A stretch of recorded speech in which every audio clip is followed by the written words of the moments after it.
a crystal, makes me forget the pain. It's do or die, it's do or die. A battle cry, a battle cry. Don't stop, keep going. Don't stop, keep going. Don't stop, keep going. Don't stop, keep going. No limits, no limits. We're taking it all. We're taking it all. No limits, no limits. We're taking it all. We're taking it all. No limits. I've been walking tall lately. Nobody can hold me down. Things are moving like crazy. No, nothing can stop me now. I'm dreaming it, I'm dreaming it. I'm living big, I'm living big. Don't stop, keep going. Don't stop, keep going. Don't stop, keep going. Don't stop, keep going. No limits, no limits. We're taking it all. We're taking it all. No limits, no limits. We're taking it all. We're taking it all. No limits.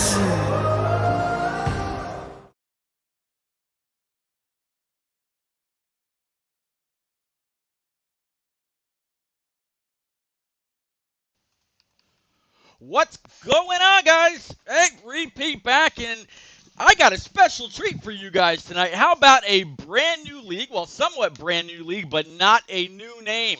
We've got the brand new Shake and Bake Racing League. Again, not the same Shake and Bake that y'all are very familiar with as far as what Frozen Toes runs, but instead it's the Shake and Bake League run other by the one and only SNBRL Storm.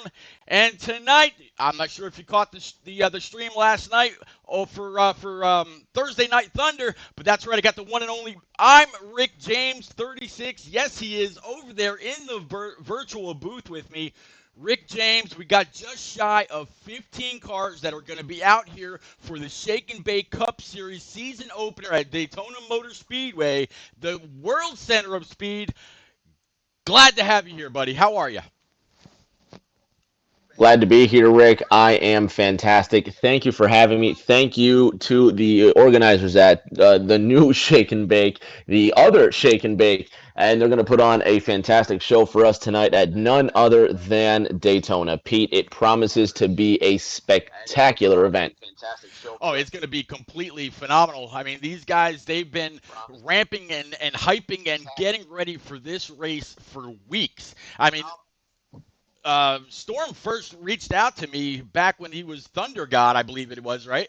Back when they ran the American Ethanol versus them race through Fast Family, and even a little bit before then, saying, "Hey, Pete, would you mind come on over, take a look at these guys? They're very clean. Our Cup Series is the best of the best that we've got to offer.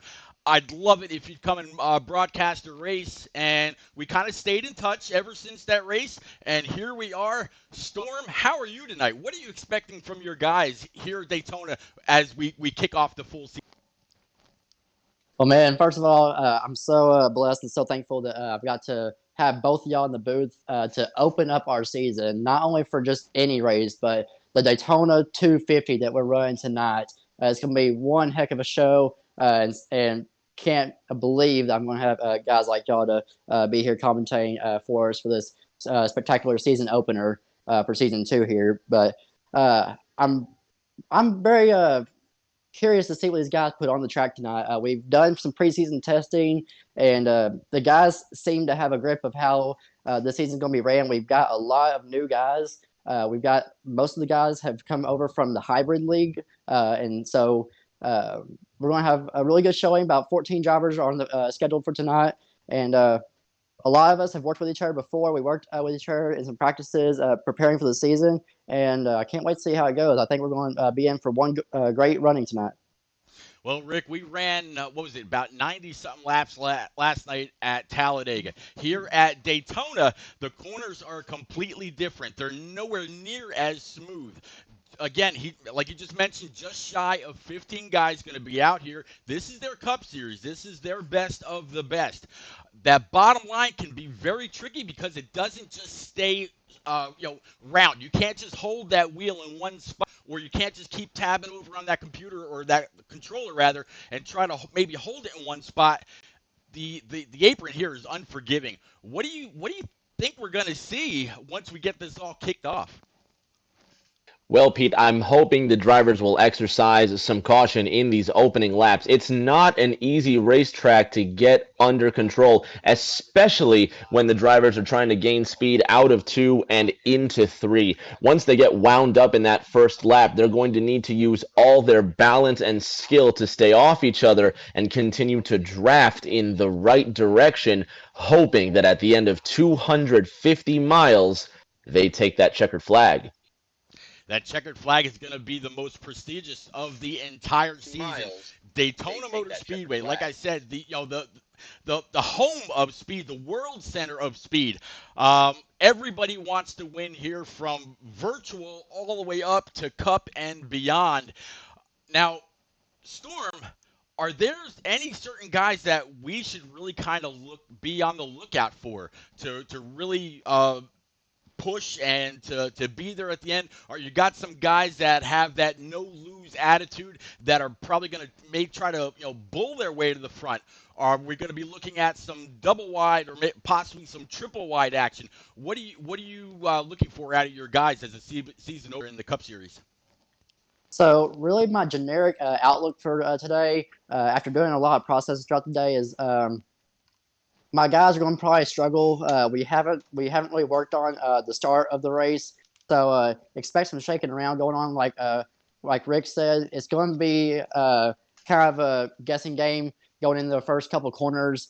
Trying to get straightened out. Going to that first corner is never easy at Daytona. Whenever you're double file, so we'll get up to speed. We'll get guys going, and then as the race goes on, one guy that I'll be on the lookout for would be Iceman 1022. He is our reigning champion from last season. He'll be driving a custom 18 car to be.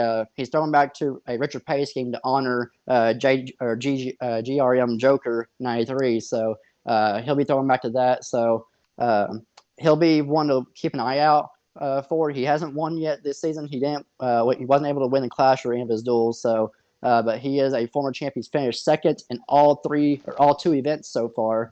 Um, Also, keep an eye on Jinx Afranius. He's been a strong competitor early on, as he took home the win in duel number one this week. So I'll keep an eye on him. I tend to be good at super speedways, so I picked up my first super speedway win in duel number two. So I'm hoping to be good. I know Chevy Country Boy. He's probably our last, but not least, of the top competitors to be on lookout for. I know Jinx and the guys from Hybrid that are moved over to us for this season. I know they're great, but same time, since we don't have a preset idea, this is going to be like their one true test to see how they do in this league here. Well, I'm glad that you brought up GRM Joker. I will have a special graphic up on screen. Definitely everybody out there over the last, couple months now, Rick, ever since the FFL races started and GRM Joker unfortunately lost his life. But I will have a special graphic up there. He was slated to run that 43 car in your Cup Series for this season. So we're still hoping, great things for his family, his girlfriend Panda. She's very often out there in chat with us as well. But man, I'm glad that we're gonna have that 43 car out on track tonight, really racing with with a great spirit along with that machine. Rick, it's gonna be a lot of fun. So since we're talking about your drivers, talking about who we're going to be watching out for, your fast, your comers and your goers, we might as well actually go through the entire roster And it looks like your starting lineup is going to be the 88 of Silent Tornado 88 on the pole, with Tuna in that 20 car to his outside. The 6, as you just mentioned, of Jinxophrenic. The 9 car, the one and only guy here in the booth, SNVRL Storm, the owner of Shake and Bake Racing League. He'll be starting P4. The 18 of Iceman 1022. Then we got the 8 car of Flash Dessert. That's awesome. Then we got Hammer Dad 20. Talked to him a little bit in chat a little bit ago. Then we got the 11 of C137 Pickle Ian. That's unique. We got the 19 of Chevy Country Boy. You mentioned him as well. Right outside of him is going to be the 24 of Fisher Fam 03. In the 12, it looks like Phenomenal. Yeah, sorry, it's kind of It's different. the wording and the picture are kind of contrasting each other. There we go. 17 of Ford Tough, 82, very familiar with him. The 24, it looks like that's going to be Oregon Mariota, Oregon, 56. Yep, what's that? Oregon Mariota, 56. Yep, Oregon Mariota 56. The 3 of Nautical Skater, kind of very familiar. Well, I don't want to say very familiar. I've definitely heard of the gamer tag before. And then again, on that bottom, as y'all see, in remembrance of the one and only GRM Joker. So, and then, next to that, not only are we remembering GRM Joker, but we can never forget 9/11/2001. I, like a lot of other people out there, remember where I was on that day. I was actually working for a telecommunications company in Pennsylvania. I went into the break room. I saw a tower on fire. I thought it was the anniversary of the 92 bombing of the World Trade Center, and then I saw that second plane hit. So, yeah, a sad day everywhere. But we are coming up on just about 9:30. I know that you got your invite. Rick, do you want to share any quick memory of what you might have of 9/11 or Joker? I can tell you that GRM Joker was certainly one of those personalities that really, when you say he did capture the attention, he did capture everybody's attention, and it's certainly a moment that a lot of the community is still reeling from. There's a lot of emotions, not only with Joker, but obviously today being September the 11th, and certainly for all of us here that are here for the love of racing, there's almost no better way to heal than to do what we do best, and to throw the green flag. Absolutely. NASCAR did the same thing. We lost Dale in February of 2001, and we lost, well over 3,000 people on September the 11th, 2001, when, as the Toby Keith song goes, we got a mighty sucker punch that came in from somewhere in the back. We found where that sucker punch came in, and as that song goes, we lit up the world like the 4th of July. So enough of that. I'm going to guess that we are just about ready to go. Going to get this party really rolling. It's going to be Daytona Motor Speedway, Daytona International Speedway, World Center of Speed, birthplace of NASCAR. Rick, that green flag's going to be flying, and we're going to have a lot of action to go through, buddy. I'm so excited for this one to get started, Pete. I bet these drivers are itching to put their foot down and turn that wheel. But this first lap in this new league, the inaugural lap for this Shake and Bake Racing League, the Wonder Cup Series, is going to be frantic. I'm sure these drivers are going to be so impatient to get to the front, but it's a 250-mile event, Pete. I'd be looking towards the back to see some of these drivers that are going to bide their time and play the patience game rather than seeing how many laps they can lead. Yeah, and as we saw last night, the guys that led the most laps did not necessarily win the race. When you're up front, you are burning the most amount of fuel. Where some guy in the back, he's going to come up. He's been the smart one, not pushing the envelope the entire way, and able to go those few extra laps. And with 250 miles.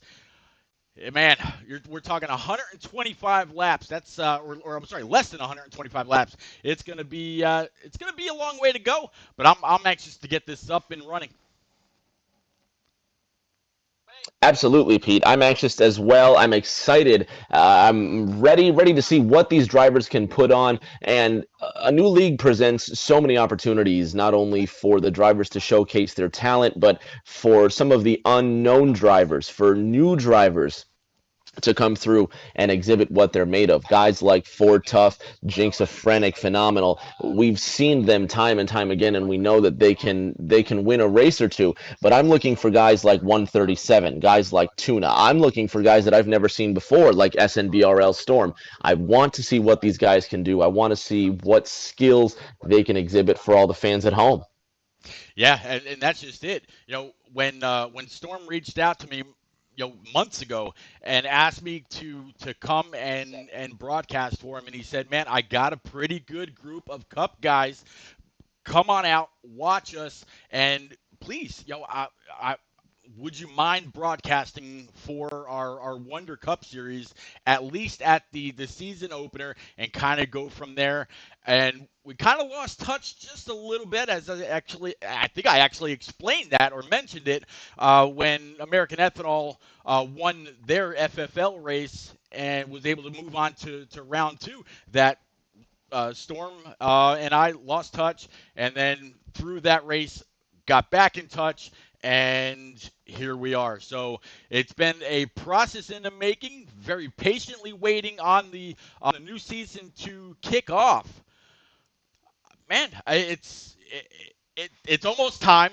We're just waiting on that ever important invite to go ahead and get in. We should have the stream of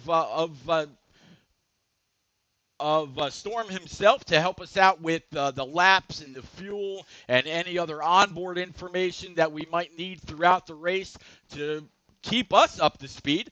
As you can see on screen, there is a decal there saying "Rest Easy GRM Joker." Joker was going to run that 43 car this season here in the brand new Shake and Bake Racing League. So on lap 42, they're going to throw a caution, race it out to the line. Lap 43 will be a lap of silence. They're going to bring it on down to pace speed. They're going to use that lap to go ahead, bring it on down pit road, and then they're going to wind it all back up, stack them back up, and we're going to set them free one more time. So a pretty fitting tribute to Joker. Again, that was going to run the 43 here in Shake and Bake. Man, it seems like these little gestures, Rick, have continued well past these last couple weeks. Pete, I think that speaks most to the impact that Jay, aka Joker, left on this community. As we mentioned earlier, a lot of the community is still reeling from this loss. A lot of the community still feels this loss deeply. So the community rallies with each other and together. They through the strength and the love that they can bring together, they commemorate the memory of somebody so special by doing the only thing that we know how to do, Pete. Go racing. Absolutely. And, just as we're talking about Joker, Panda Girl, the one and only, just popped into chat with a couple of hearts. Panda, see that? There's still many, many people thinking about you and our buddy Joker. Now, I did just get an invite from Storm, but he doesn't have his stream up yet. So I don't know if these guys are actually in or if they're actually sitting in the lobby. Storm, are you still there? Pete, I think we're about to go racing here, pal. All right, bud. I'm bringing it up right now. All right. All right, so ladies and gents, it is about that time. We've been talking about it now for about the last 20 minutes, going over this and that, talking about what we're going to get out of this race. It's going to be a great time. I want to thank everybody that's out there. In just the last half hour, we've got just shy of about 15 people sitting out here wondering what this new league is going to be able to do here on the high banks of Daytona. Rick, We're setting them free. They're set free and they're rounding that first corner. Pete Silent Tornado in the 88 has the lead out of the bottom lane with the 20 on the high side just behind him. Then he's got the sinks of Jinx of Frenic just to his inside, giving him the shove down the backstretch. Tornado trying to block two cars. Tuna and Jinx splitting him down the middle, but now the 88 taking the lead down this backstretch right in front of the 6, right in front of the 18. Four cars hooked up on the middle, three cars separated from each other but hooked up on the high side. Silent Tornado leading Jinx of Frenic, and then that 18 in third place being driven by Iceman. Tuna in fourth, single file out of this fourth corner, Pete, completing the first lap. It's the 88 of Tornado, the 6 of Jinx, and then the 18 of Iceman in third. The 20 car of Tuna now on the high side, three cars high, one to the inside, Pete.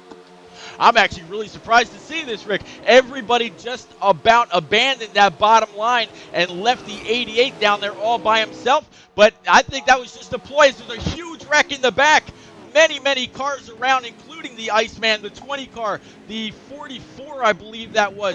So it looks like, I'm going to guess the caution will be out, but they're going to race it on back. Very interesting opening so far. First lap all under green, but the shakeup, or the almost shakeup, for P1 was pretty interesting, the way they left the 88 out to dry all by himself. It looks like they had that plan. It down here, Rick. Yep, it looks like they had that plan, Pete. As we just got the picture, you saw three cars on the high side leaving the 88 of Tornado by his lonesome on the inside, and it looks like they had that plan. So it could be an unwritten rule that the 3 or 4 cars behind the leader will break out to overtake and cut that leader out of the strong draft.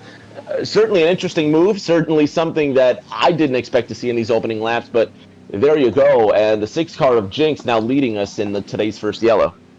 Yeah, 6 car, he was able to grab that lead from the 88.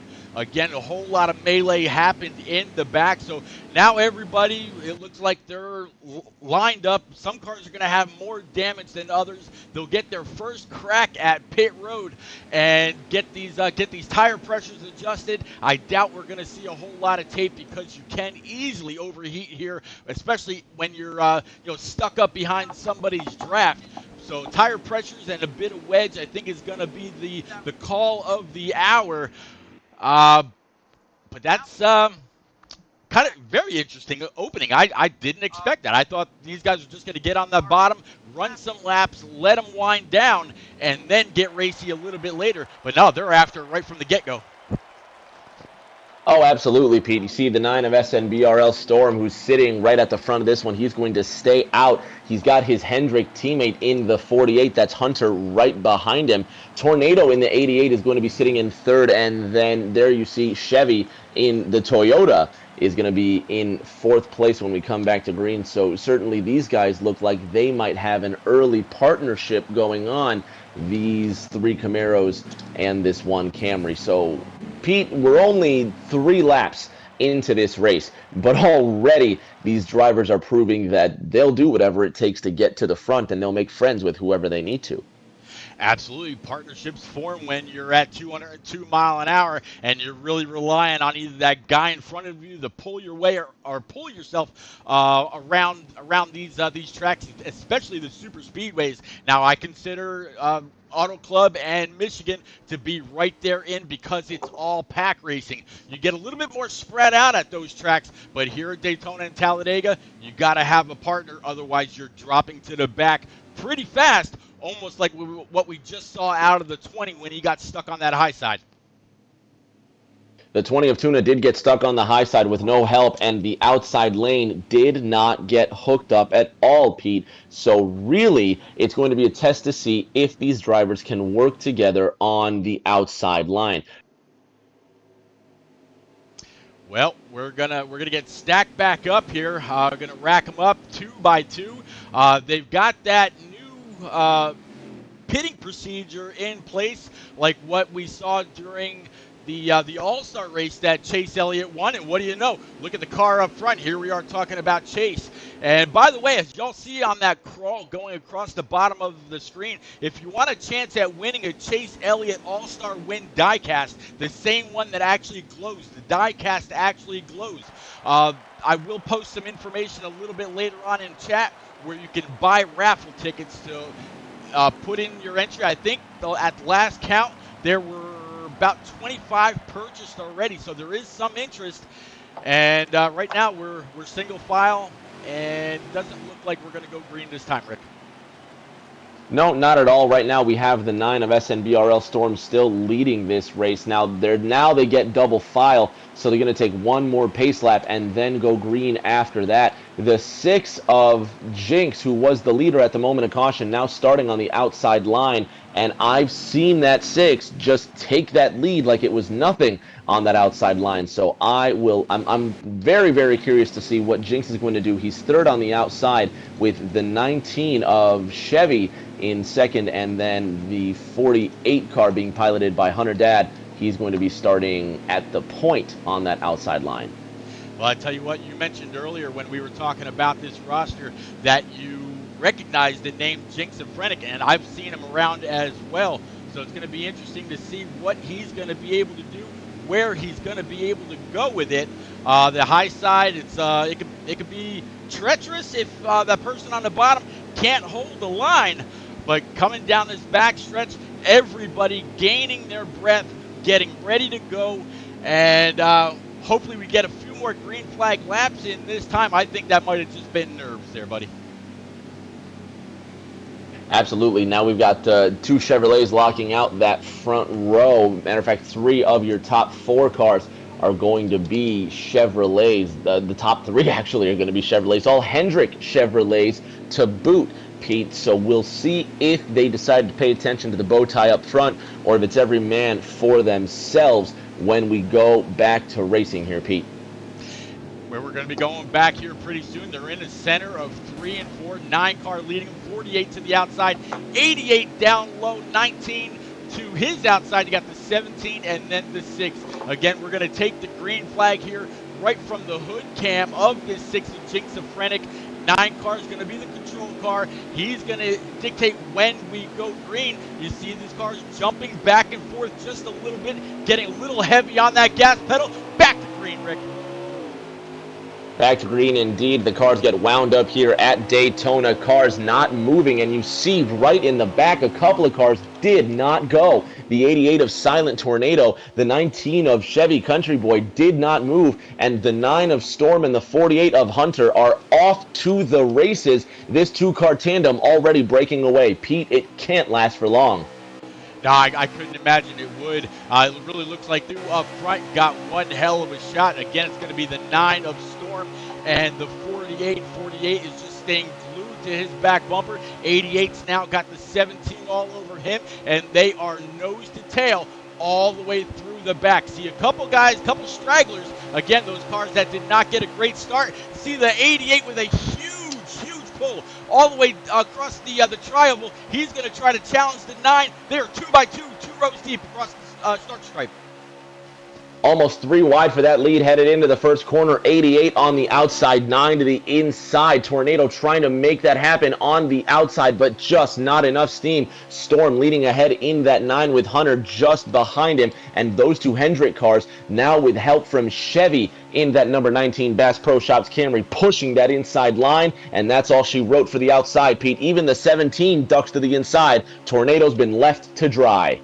Yeah, Tornado, he had great hopes. He had a hell of a head of steam to be able to pull up to the outside of the leader from, third or fourth place right there. But now he's got some more help. The 17 kind of left him out. Again, that's Ford Tough. Everybody knows him from the FFL League that's going on right now.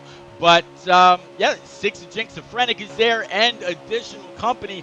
This pack up front is going to get pretty racy pretty soon. They're getting incredibly racy. Still 2 wide for the lead. Those Hendrick Chevrolets trading paint out of the second corner. Ford Tough in the 17 Sunny D Mustang now in second place after taking second from Storm. Storm moves to the inside, cutting off Tornado in the 88. Storm trying to cut back to the inside line, literally forcing his way down to the inside ahead of his Hendrick teammate. Now 3 out of the top 4 Hendrick Camaros out of this fourth corner. New leader at the front, car 48, Hunter Dad 20.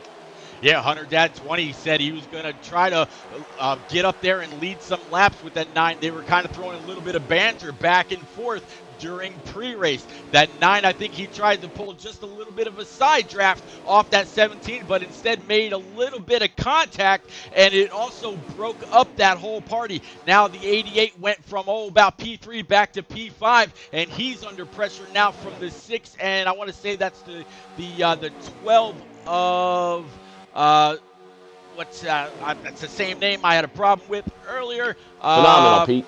Yeah, there we go. Yep, there we go. Phenomenal coming out of this fourth corner, now behind the 6 of Jinx of Frenic. They're getting very racy, very aggressive, very pushy and shovey, but these drivers are trying to get down to that bottom when there's just no help on the outside. Chevrolet domination at the front with the 48 of Hunter now leading the 17 of Ford Tough. Storm sitting in third, Tornado in fourth, Chevy in fifth, 6th and 7th. The Fords of Jinx and Phenomenal respectively, but so far the Pied Piper in that purple and yellow 48 is Hunter Dad 20, Pete. Yeah, Hunter Dad 20 still has a mirror full of the 17 of Ford Tough. Ford has not checked up, let up, nothing. Both cars have been just as smooth as here comes the 9 to the outside. He's going to try just a little bit. He had the 88 push, but kind of fell apart coming through the back half of the triangle, heading into turn 1 again. This 5-car train is going to quickly turn into 7 cars. 2 more about to catch the draft of this lead pack.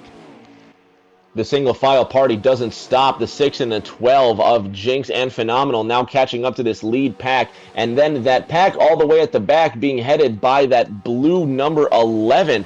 It was being headed by the 18 of Iceman. But now it looks like it's C137 who's leading this second pack, and they're starting to see a lot more daylight between that top pack, Pete. The guys in the back cannot get in a single file formation, and they have lost this lead draft. Yeah, well, it looks like they might have been listening to you, Rick, because they just got all lined up. You got the 24 of Fisherman 03 kind of playing, tail end Charlie right now, trying to push a second 24. It looks like, we got an Exalta, and then we got a Hertz Chevrolet, Hendrick Chevrolet out here. So you have to pay attention to that duo. They might be trying something, or they might try to team up a little bit later on and try to work their way to the front. Again, we saw what staying in the back could do last night during the Thursday Night Thunder race, but they're swapping a whole lot of paint back there, Rick. They're swapping paint at the back, and they're swapping paint at the front as well. Ford Tough 82 in the 17 Sunny D Mustang loses second place. Now the 19 of Chevy Country Boy will not let him get to the inside. That outside line shows no mercy for those without help. And now here comes the 6 of Jinx with the help of the 17 of Ford. Now these two Roush Mustangs trying to catch up to the lead. Storms in the wall. Contact out of the second corner. No one's gone around as of yet, but more trading paint down the back.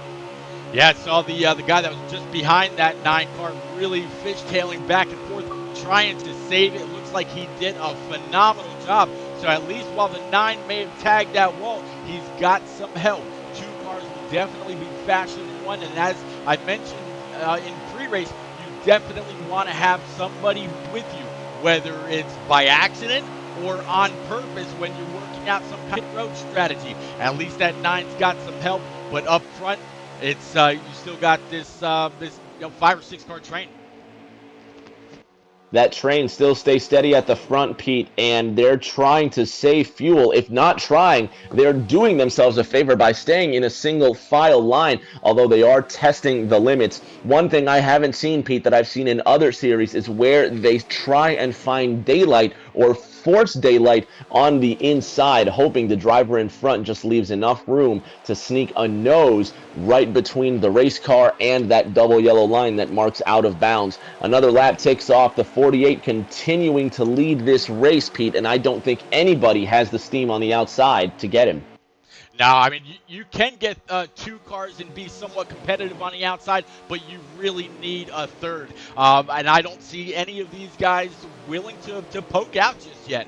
They just want to stay in line and really try to get max distance they can from the set of two cars now of the 9 and company, but that bigger train that's all the way in the back. Kill Squad, I do see you out there in chat. Please, by all means, reach out to Shake and Bake Racing League on Facebook, and I'm sure they'll be glad to get a tryout for you and see if they can fit you in somewhere. This is only their first race of the season, so they've got a long way to go. I'm sure they've got plenty of open spots. Definitely give them a follow and get a hold of SNBRL Storm. Pete, they've separated at the front. The 48 of Hunter Dad will no longer be the leader. Chevy Country Boy and the number 19 Bass Pro Shops Gibbs Toyota now taking the lead. Ford Tough 82 in second place in the 17 Sunny D Roush Mustang, but he's trying to take the 6 of Jinx with him, and there's just no help on the outside. So the 5-car lead pack now split up 3 and 2, and they used a 2-car tandem to get around the 48. But now look at Ford Tough 82 trying to side draft his way to the front with a little bit of contact to the 19. Yeah, a little bit of contact. 19 now has that Toyota in the win. 48 of Hunter Dad, he's giving him a big old shove. 17's got the help from the 6 of Jinx and Frenick on the outside. A 2x2 battle can work. You can go lap after lap, but that 6 has to be patient and be willing to stay. Looks like the 48 got a little bit of distance off the 19's bumper, but the 6 also lost the 17. Looks like he might have taken a little bit of a lag shot backwards, a little bit of a donkey kick. So that's going to allow the bottom 2 to stretch it out, and 17's going to have to fall back in line. Ford Tough falls back into third place. The 19 of Chevy still leading this one with the Chevy of Hunter in second. Ford Tough third, as mentioned before, but now the 6 car of Jinx in fourth, and then the 12 of Phenomenal sitting in fifth. There you see both 24s of Oregon Mariota, and I believe that was the other 24 of Fisher Fam. They both come out of pit road. That must mean that green flag stops are underway, Pete. Yep, I'm actually looking to see if Storm's feed is up so we can get some more information there. Rowdy, how are you, sir? Thanks for checking in, buddy.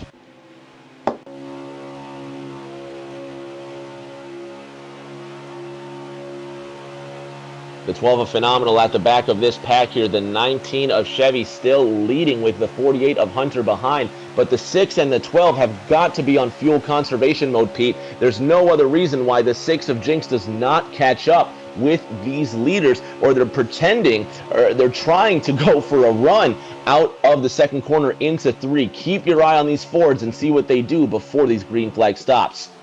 Yeah, it looked like the 17 thought he might have had a little bit of run, but he caught just the right rear of that 48, kind of broke his momentum a little bit. So again, the 17 of Ford Tough's going to fall back in line. Jinx right behind him, and then the 12. So every now and then these top 2 get a little racy, try a little side draft, see if they can't pull the car to the inside or the outside back just a little bit, but it has not worked. But, Rick, these guys do have a great gap between themselves and 6th and 7th place, so they can afford to really try to mix it up a little bit rather than just run that bottom line and keep chugging along. With 13 laps remaining in this first stage, those 2 drivers, the 24 of Fisher and the other 24 of Mariota, were short pitting before the end of this one to try and gain some sort of advantage. That second pack is maintaining the same sort of distance, Pete, saving fuel as much as they can. They won't make it to the end of the first stage, but they might be gambling on a caution to trap those other 2 Camaros a lap down. They still have just about 8 laps remaining on their fuel mileage. Now a dozen laps left. Very good. Sounds like you were able to find somebody that work off them. Glad to hear it. 1917. So we got a Toyota, Ford, and then we got the 48 Ally Hendrick Motorsports Camaro. So we've got all three manufacturers. Great bit of parity right up front. And it looks like 17 is going to get a little bit of a shot on the high side. 48 is going to go with them. But I don't think they're going to have the 19 cleared by the time that pack of two comes up behind that Toyota. Well, with a great push around the outside of the 19 and a little bit of connection lag there, you see the 48 now shot back like a pinball, and Ford Tough got his. He's now at the front. New leader, the number 17 Sunny D Mustang of Ford Tough 82. Chevy Country Boy in second, Jinxophrenic third, Phenomenal fourth, Hunter Dad in fifth, just before these green flag stops. Pete, these leaders continue to shuffle the lead around, but they're certainly doing everything they can to save the most fuel. It's an impressive bit of skill they've shown off right before the end of this stage. Yeah, and looking back from that 17 of Ford Tough, looking all the way through, as we're starting to see some guys peeling off to go down pit road. Now, Rick, it's only the 19 and one other, the 17 of Ford Tough, the 12 and the 6 of Jinxophrenic. They stayed out. These guys, as you just said, they've been mixing the lead up back and forth, and it could have been strategy. I didn't think about that while they were kind of shuffling around a little bit. Were they doing that and giving each person a chance to lead a lap or two while the other person dropped back and able to crack the throttle about 50 to 75% instead of having to go full bore like the 17 of Ford Tough right now? Pete, the 19 of Chevy Country Boy and the 48 of Hunter Dad entered and left pit road together, as did those other light blue cars, the 18 of Iceman and the 11 car being piloted by C-137. So there's some drafting strategy as they exit pit road. There you have the 24 of Fisher Pham, the 24s of Fisher Pham and Mariota drafting with the 88 of Tornado and Storm.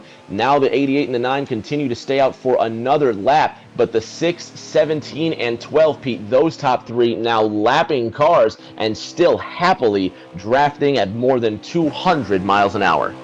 Yeah, all these guys still running and just booking it along. Now, they've only got three. There's a pack of four that I've just caught up with, as you just mentioned, the 24s of Fisher Pham. You got the 9 of Storm and that 88 up front leading this pack around.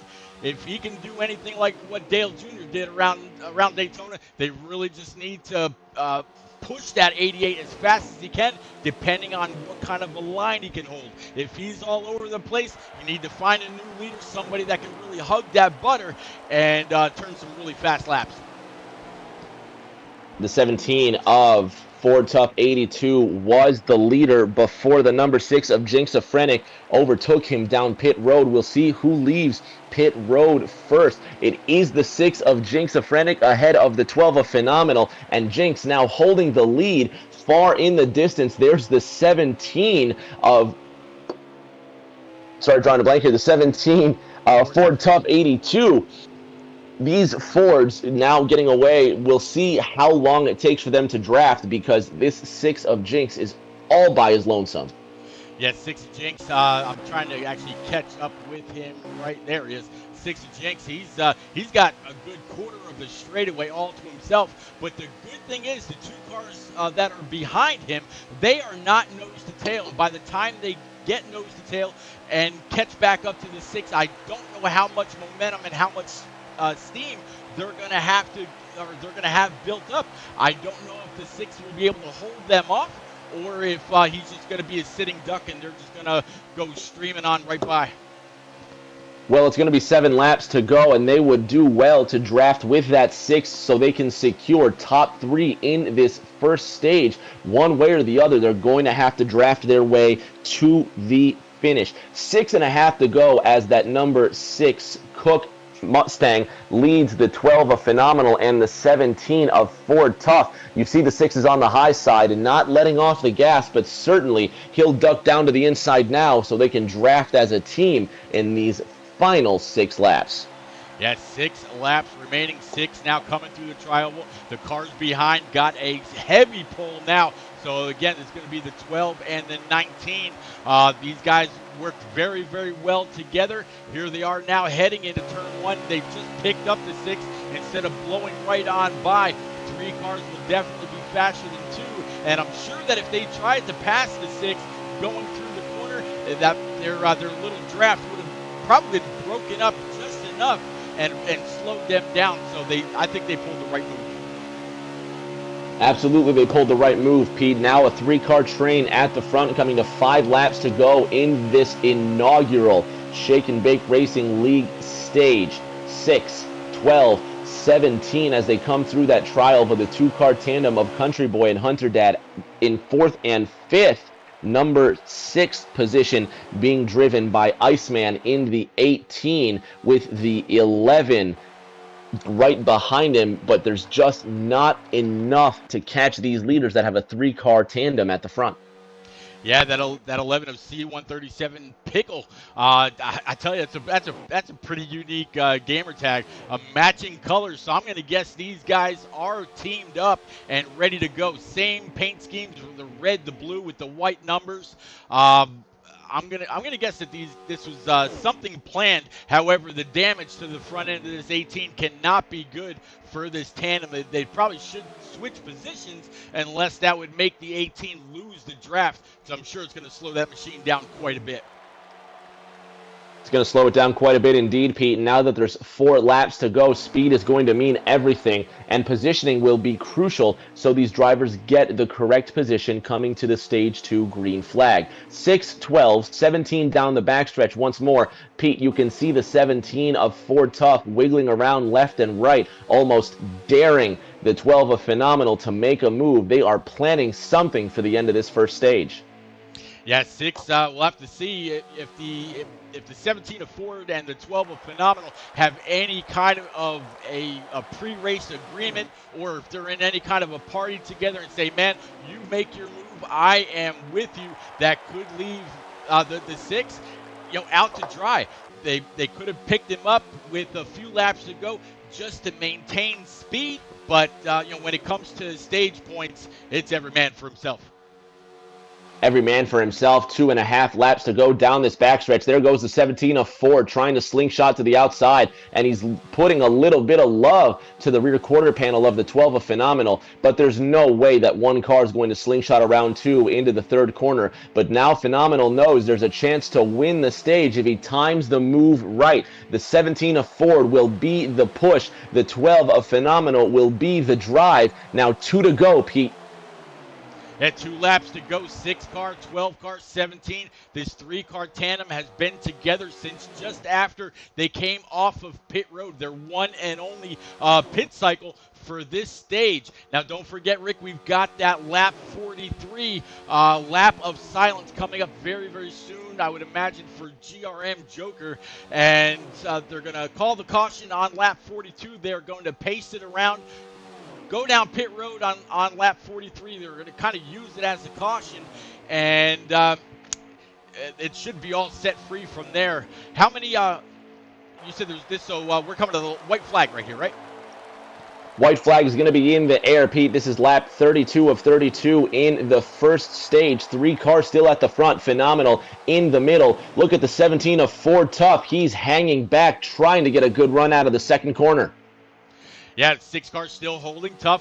Might have to try to block any kind of advance that the 12 might make. 12 looking high, looking low. 17 still to the outside. 12 is just going to be content right now, or at least for now, pushing that 6 all the way down the back straightaway. We got 3 Ford Mustangs, 1st, 2nd, and 3rd. 12-car Phenomenal staying right in front of the 17 of Ford Tough. Ford Tough might try to look coming out of this corner. No such luck. Looks like the 6 car is going to be easily going to grab that first green and white checkers. There's the end of stage 1, and it was a good run to the end, Pete. I don't know if Phenomenal was trying for a move or if he just chickened out at the last minute, but Ford Tough was more than ready to go. So we know coming to the end of stage number 3 who's going to be jumping left and right for that move. But so far, Pete, at the end of stage number 1, the 6 of Jinx is king. Yeah, and no jinx to the 6 right now. Max points there in stage 1. Everybody else there on the course just now finishing up their lap. They were all nose to tail. You had the 88.9 and other company heading into turn 1 now just for their cool down lap before they bring it on down pit road. All right. Absolutely, Pete. These drivers are going to have time to come down pit road, get tires and fuel, and readjust for this next fantastic stage of racing. So Rick, these guys were all able to bring it on down pit road once in that first stage. This stage break is a little bit longer. Usually it's right about 40 seconds. More time to get on down and grab your full setup. More time to pump up those tire pressures if that's what you want to do. A little bit of a wedge adjustment. If you want a little bit bigger of a pull, you might change something with the tape or not. But man, they're all stacked up now, 2 by 2, getting ready to go. 2 by 2, 7 rows deep, and then some. These 15 drivers take the green flag in stage 2. Jinx the Frennick not leading this race, even though he wins the first stage. It's the 12 car of Phenomenal now in front, but the top 3 in stage 1, now the top 3 leading stage 2 on that inside line. Pete, they're hooked up again. Yeah, Phenomenal, the 6 and the 17. Different running order, but same exact spot on the track. And now, Rick, we've got this entire pack all back nose to tail. I'm waiting to see if we're going to have some new players coming and going. We talked about the 224s. We talked about several others during that first stage. But right now, the 12 of Phenomenal has the entire field in his rear view. All he's got to do is try to play just a little bit of defense. But just as we saw at the end of stage 1, I think the 6 and the 17 are pretty content unless they see something develop on that high side. 28 laps remaining in this second stage, 12, 6, 17. Those top 3 from stage 1 still glued to that inside line, and no one is going to find daylight between them and the double yellow to the left. Phenomenal leading this race at Jinx in second, Ford Tough in third. There goes the 9 of Storm. Just can't hold it together going into 3. His teammate, Dad in the number 48 Ally Camaro, Hunter Dad in the number 48 Ally Camaro, shoving the competition through, and they're getting squirrely through the tri-oval. Pete having a hard time holding it together. Yeah, very squirrely. That 48's the same that just about lifted the 9's rear end off of the track. Got him very, very squirrely as we're starting to see even more and more. And those are the 2 cars showing the GRM Joker a bit of love, racing those petty paint schemes. Again, I believe that's going to be the 11 and the which car is Iceman? The 18. There you go. Yep, the 11 and the 18. Speaking of the 11 and the 18, C137 getting into that number 8 Beast Camaro. That is Flash Desert into the number 8 IamSecond.com Camaro getting into that turn 2 wall. Now it looks like the 11 turned up the big loser there. He's now drafting side by side with the 24 of Mariota. Those 2 need to get in line so they have a chance to get back up to the front, where the number 12 of Phenomenal still leads this race. I tell you, God, man, these little duels, these little packs are all over the place. They got a little bit spread out, so that little bit of contact that we saw when the 9 and 48 made some contact with the apron, it spread everybody out just a little bit, and they haven't been quite able to recoup. They just can't seem to figure out, get back nose to tail, and really try to dig to work their way back up front towards the leaders. The leaders have now gotten back in a single file, but the 6 of Jinx has gotten into the wall. They went 3 wide down the backstretch, and the 9 of Storm forced his way up into the front, but just couldn't take it away from the 17 of Ford Tough. But now the rank of Ford Mustangs at the front has been broken. It's been infiltrated by the number 9 of SNBRL Storm. That number 9 Napa Camaro now trying to slingshot to the outside for the lead. He's got the speed, but he doesn't have the line on the inside. Ford Tough still holding it. Storm can't force his way to the inside, and now those Mustangs have hooked back into the top 3, Pete. Yeah, Mustangs top 3. The 9 just found a second. I mean, that gap was only open for a split second before the 48 slammed it shut. So the 9 was able to get on down, but now he's got some more help. He thought about running to the outside for just a minute, but the 6 was able to block that move. So here comes the 3. Here comes the 48. Here comes the rest of the cavalry, Rick. Pete, I think these 3 Mustangs at the front have formed a 3-way alliance, and they are protecting the top 3 from anybody that dares to go around the outside. It's going to take a train of 4 or more cars in steady motion, and it's just not going to happen. You see the 9 of Storm losing control, getting into that number 3 Camaro being driven by Nautical Skater, and the challenge is broken one more time. Pete, it's just 4 laps to the competition caution, and so far these 3 Mustangs are ruling the roost. Yeah, I'll tell you, it seems like we're talking more and more about these Fords, whether it's the 17 or if it's the 6 or if it's the 12 or any other that's been up front. The Camaros have tried to really rally around. That 19, he's been right there in the mix as well. So we got a lot of parity between all the manufacturers. As you see, the 20 just now and the 48 just now able to get underneath the 9 of Storm.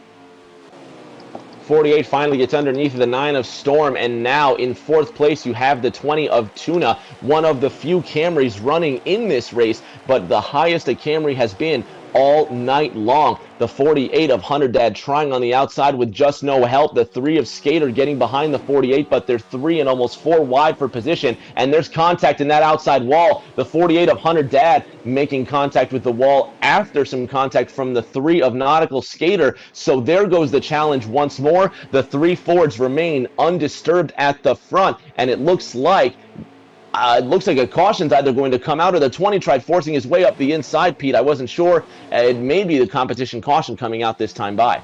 Yeah, they're going to call that competition caution in memory of the one and only GRM Joker on lap 42. Race it back to the line, bring it down to pace speed, get on down to pit road. That will be a lap of silence from everyone around, including us. Again, Joker, if you're you're definitely missed by many. Panda Bear, if you're still out there in chat, we wish you and all of Joker's family every bit of comfort that you guys can find. There goes the 9 of Storm to the inside, Pete. They're still racing it here, so no comp caution just yet. But these cars are losing control. I think they're just getting anxious and ready for a break. Some of these cars didn't pit. Their tires are worn, and it looks like as they come across this line, the 3 Mustangs remain undefeated, and they're finally going to woe it up here. And yep, they are off the throttle, Rick. For a special lap in remembrance of our friend J. Lee Cox Jr., in remembrance of all the emotions involved with this special day, we take this moment of silence in remembrance.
All right, Rick. I tell you, I took that moment of reflection right there, actually thinking about the last time I got a chance to talk to Joker, and also the one time that we were able to broadcast in the FFL together. It was me, Joker, and I want to say it was Harvick fan, and Harvick fan and I were going back and forth, and all of a sudden Joker was just gone. And then he popped into a party about 3 or 4 days later, and he was going to run the '97 truck in the NNR Truck Series that's going to be kicking off here on September the 22nd. And in my best voice, everything that I can muster up, I said, "Ladies and gentlemen, driver of the '97 truck in the NNR Truck Series, let's give it up for GRM Joker." And he got a big old kick out of that, made him laugh. It seemed like for 5 minutes long. That's obviously a little bit of an embellishment, but that's probably the best memory that I've got of Joker, where I was able to make him laugh in return for all the laughs that he gave to everybody else.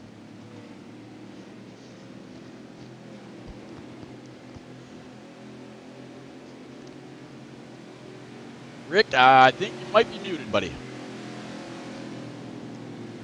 Exactly right, Pete. My mistake. I agree with you wholeheartedly. Joker was a very special member to a lot of different racing leagues, and he touched every last one of us deep Uh-oh. in a special way in our Can you invite feelings. me back, please? And it was a wonderful opportunity to get to know him, and we raced for him tonight for sure. Absolutely. Hey guys, so we have experienced some server issues, and we've had about 4 of our drivers, including myself, lag out of the race. So we're down to 10 drivers right now on track. So Yep, it just kicked me out of the lobby too. Rick has just sent me an invite coming on back. Looks like we're at lap 48 now out of 100. So it's kind of keep running it out. Way to stay strong. yes, sir.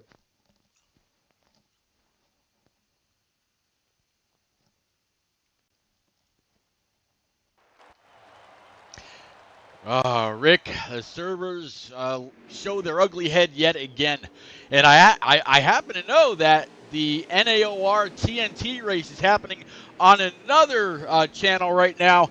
I hope that the FFL is not going to have the problems that they had last week all over again tonight. I hope nothing but great things for that race as it continues. But we've got our own here, Rick. Daytona, it's the kickoff. Glad that you're here with me halfway through this contest, and yeah, right now we're single file. We're gonna get double wide here pretty soon, and we're gonna finish this thing strong. We're going to finish this thing with great strength and with great pace. Big shout out to the Thursday Night Thunder crew driving in the Fast Family League Showdown. That's where I got my start, Pete. I wouldn't be here without the guys at Thursday Night Thunder, but that's not to say they're not going to have a difficult obstacle to overcome in the entire NAOR team. So best wishes to both teams here. But we have got a second half of a Daytona race to call. The inaugural Shake and Bake Racing League race is about to get back underway.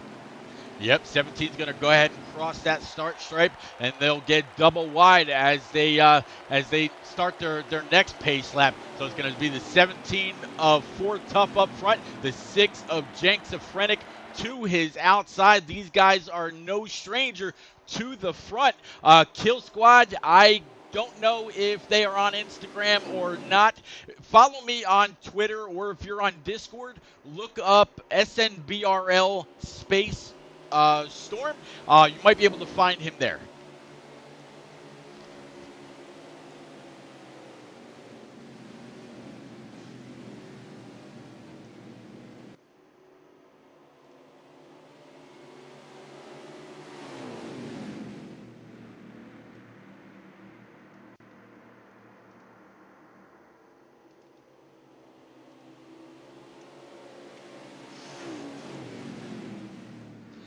'17, 6, 88, and then we've got the 12. So Rick, we're right back where we were with 3 Fords really going to try to get hooked up. Another Camaro on that bottom side, and have to see what takes place here. It's a Ford Mustang lockout of this front row, Pete. I'm excited to see what the 17 does. Don't forget that 17-6-12 combination dominated the end of that first stage and so far the beginning of stage number 2. So I'm excited to see if they can get hooked back up together, and if not, who is going to be the wedge between the Mustang train up front. Well, let's see if these guys play any kind of game as we get coming to the Rick James restart zone. 17 looks like he's going to go ahead and get a pretty good jump, and the 12 are going to be able to follow suit. So now our top 3 Fords all nose to tail on that bottom line, guiding that butter all the way around, the same that we've seen lap after lap. Then we've got the 88 sitting right there in P4. We'll have to see if they get up and get dicey, or if they're just going to kind of race it on out, or bide their time, just burning some laps until that green flag pit stop. Or if we happen to see that other, and I'm going to grab it from you, Rick, that other C word, that other caution, we'll have to see if we see another one of those. The 17 of Ford Tough now sitting in 3rd place, and he needs to use his C word, caution, to stay in 3rd place. Those Mustangs have gotten back in line, Pete, and they're starting to run away. This has been the theme of the last 20 laps, what these Mustangs can do up front. Now that everybody's got 4 fresh tires and a tank full of Sunoco racing fuel, they're going to try and stretch it all the way to the end of the stage, but I don't think there's enough to make it in the tank. Now that 8 car comes into 4th place, Flash Desert. This is the highest he's been ranked all race long. He's got the 48 of Hunter Dad behind him, but Pete, unless it's a 4-car train, they're not going to break up the 3-car Mustang melee at the front. No, not at all. Those guys are working phenomenally well together. They are staying hooked up on that low side, and unless the 48 and the 88, those 2 Hendrick cars on the outside, can get some help, like maybe from that Hertz 24 that just ducked to the inside, they are going to fall consistently back to the back. That 8 car right now is the one and only lone Camaro in the top 4, but here comes that 24 we were just talking about with the 88 very, very close in tow. That 88 of Tornado incredibly close in tow. The 8 of Flash Dessert in 4th, now looking for Nautical Skater in the 3 to give him some help. Mariota in that yellow and black Hertz Camaro on the high side, getting no help from Country Boy to the inside, but Hunter Dad, the other Hendrick 48, right behind him. They're split up 4th on back. Flash Dessert looking for any opportunity to get a draft, a slingshot, something, even putting 2 tires to the inside of the yellow line, trying to scrub off speed. The Mustangs have split apart now. There goes the 8 of Flash Dessert to the outside as the 17 of Ford Tough backs off, but there's just not enough momentum on the outside. Flash Dessert hung out to dry, and there is a perfect example of what happens to anybody that dares to test the outside line. Yeah, I almost wonder if that 88 took a really big very big draft shot, slam draft to his back bumper while maybe he was backing off, so he wasn't going to hit the cars in front. 48 got a little loose right there after a little bit of contact from the 88. He's going to lose some spots, but I don't think he's going to lose the drafts. He's got the 8 car right in front of him, 48, and the 8 should be able to pull themselves back up. I don't think they've completely lost it yet. No, not completely. That 17 of Ford Tough has dropped way too far back. He tested the outside line, but the 48 of Hunter Dad and the 88 of Tornado have plenty of time to get back up to this race and show what they do best. Phenomenal sitting in second, part of that Mustang squad that has dominated and led most of these laps. Now Nautical Skater in the 3rd position in the number 3 car with that 17 of Ford Tough right behind him. How tough is Nautical Skater to stay in 3rd? He's got to be. He's had, I don't know how many different cars really just slamming all over his back bumper, just like the 17 of Ford Tough right now. That 3 car has broken up that Mustang train that was on the bottom, and he's trying to hold it, but every now and then you see him just kind of nip that butter just a little bit, get a little loose, and right now we're talking about getting loose. We're just about halfway through this fuel run, So they're gonna start getting light, and unless you've got them tuned up just right, we might start to see some of these cars slide around just a little bit more. The 17 of Ford Tough pushing that 4-car train at the front of this one. Now 9 laps to go in this stage. We'll see who's got enough to make it, who's got to come back down pit road. So the end of stage 2 starting to heat up. These leaders have broken out into a single file, Pete, and I think they understand the name of the game is is a more calm C word, conservation, and what these drivers can do to conserve fuel, like the 17 of Ford Tough 82, who's making up his own racetrack on the inside of the backstretch. Yeah, but one thing right there is he didn't press it. He tried to hold on. He didn't advance any position, so no big deal about going below the double yellow line right there. Able to keep right where he was, but you can bet your britches that 88 really checked up just a little bit, hoping that the 17 wasn't going to come up and wipe out the entire back half of this 6 or 7 car train.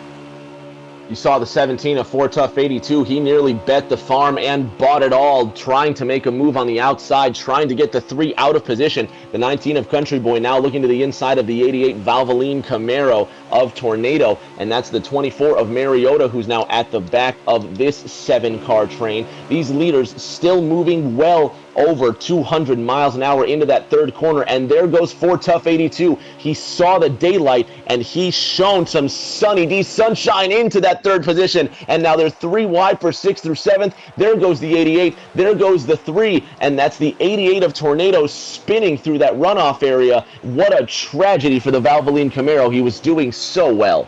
Yeah, 17 of Ford Tough got underneath 19. 19 had nowhere to go. It forced him up, and the 19 and 3 made contact. 3 went up into the wall. 88 was just in a wrong place at the wrong time. Not sure if they're going to bring out the caution for that. Most of all, that was the car ended up off track, so didn't cause any kind of an issue. But yeah, this train of 7 or 8 cars that we had are slowly but surely whittling down by some contact to that apron. 6 laps to go for car number 6, who's leading this race, and he won stage number 1, sitting in that position with help from the 12 and the 17. Pete, this was the stage 1 finishing order, 6, 12, 17. Let's see how they look to replicate this finishing order now with 6 coming to 5 1/2 laps to go. The 19 of Country Boy would do well to conserve fuel and learn about his opponents in 4th place. Let's see how he chooses to act. Yeah, we'll definitely have to see. You're talking about the 3 Fords, the 6, the 12, and the 17, but that 19, he's been right around the top all race long as well. And as you mentioned, only 5 laps left here in stage 2. So all those guys in the back, while they may not get max stage points, they may not be in the run for any points. At least they've got this stage to where they're going to get stacked back up again as the 6, 12, 17, and 19 continue to put down some very fast laps.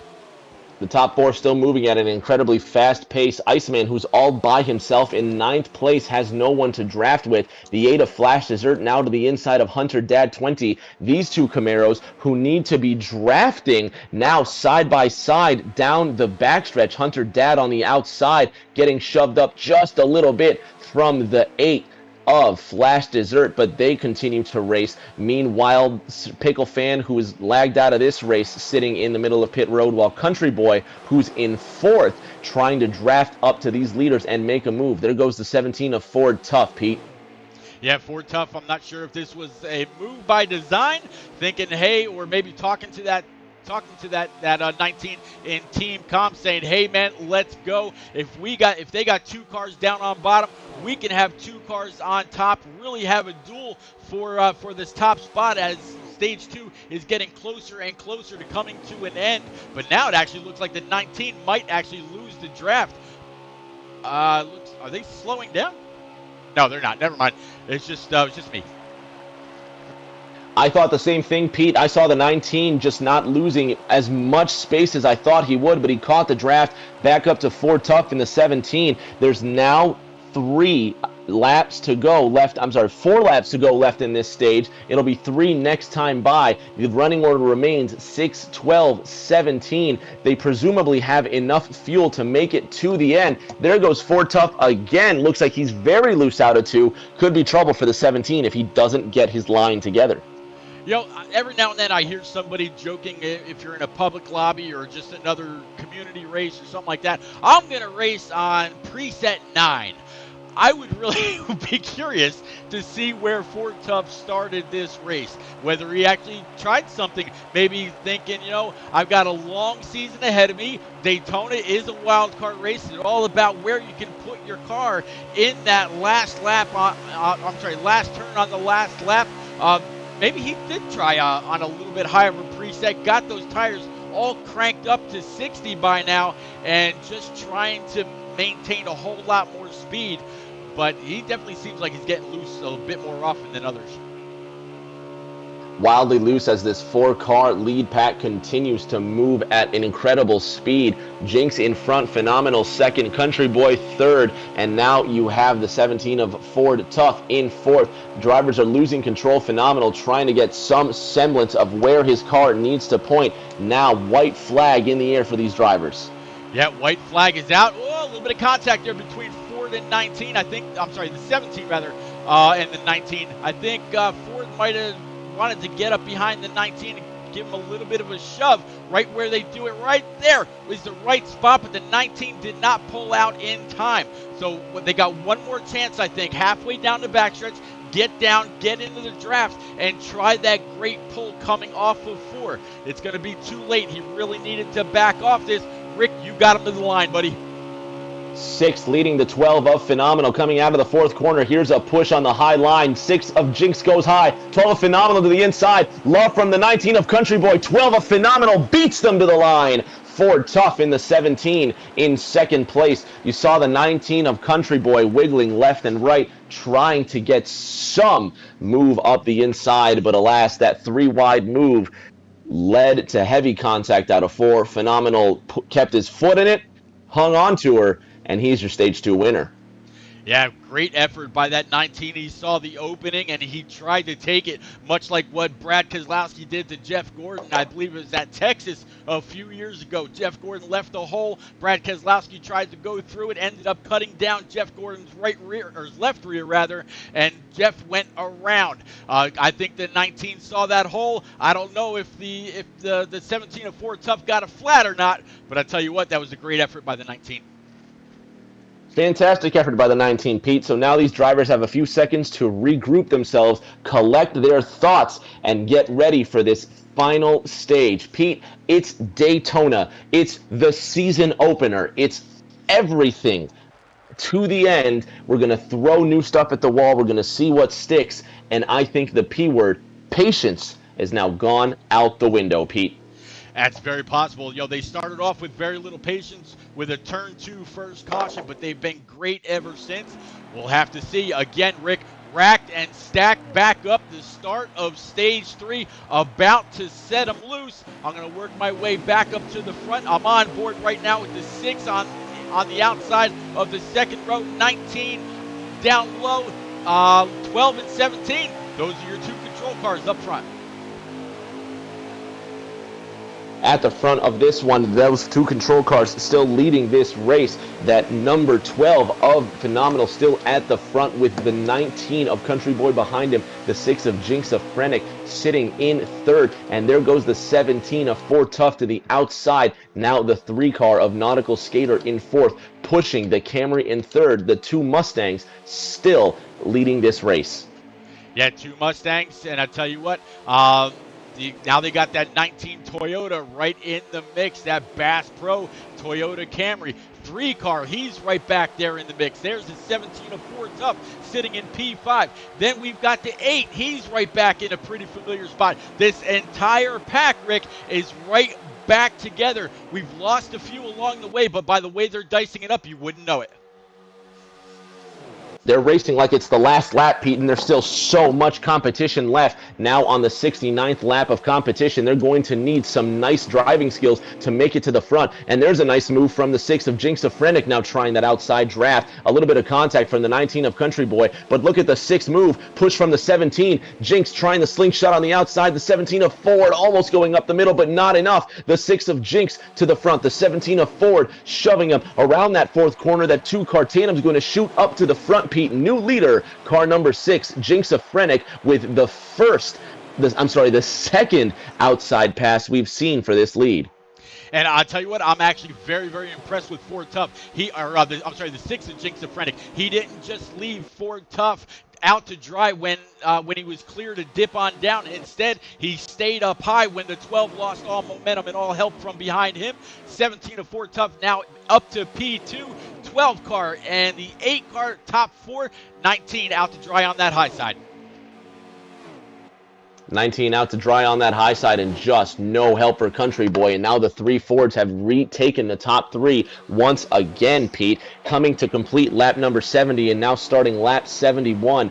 Jinx in the lead, Ford in second, Phenomenal third. You have the 8 of Flash Dessert in fourth, the 3, that other RCR Camaro of Nautical Skater, in 5th place. Now less than 30 laps remaining, Pete.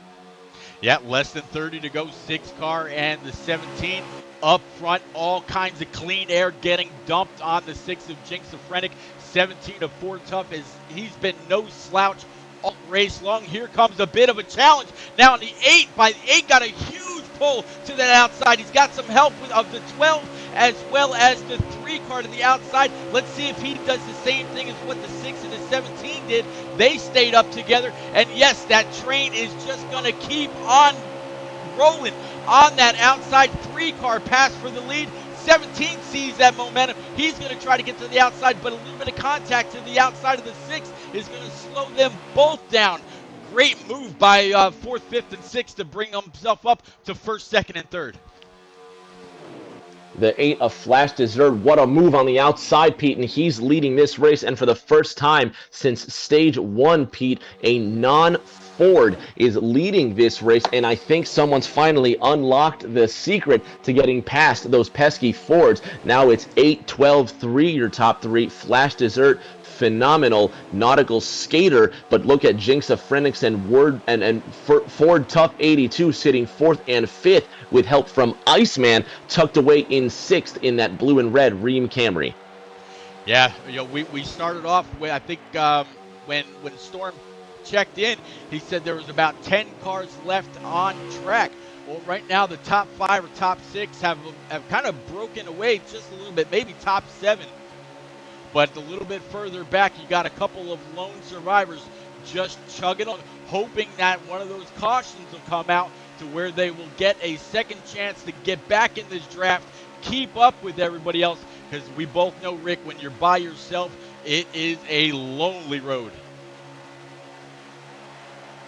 1 is the loneliest number, and so far that 1 is looking like not a bad place to be for Flash Dessert, but he knows that everyone else is gunning for him. The 12 of Phenomenal trying to make a move on the outside, but there's no help. Now the 3 of Nautical Skater looking high. He's got the 6 of Jinx behind him, the 17 of Ford in 5th, and then you've got Iceman rounding out that top 6, and they are pulling away. Just less than 20 laps of fuel remaining in these Cup cars, with a little more than 25 laps remaining, so they will have to come down pit road. It'll be 26 to go this time by, Pete. Yeah, 26 to go. The 8 cars with the I Am Second sponsorship is second no more. In fact, I don't think he's been in second place all night long. He said, I don't want P2, just give me the lead, give me that clean air. I'm more than happy to pull you around. The only downside to where he's at right now is fuel, Rick. Everybody's going to have to make a stop, and if this 8 hasn't been able to conserve enough up until now, he's going to be the first one to come down pit road. And after last night's TNT race, we've seen where a winner can come from the back.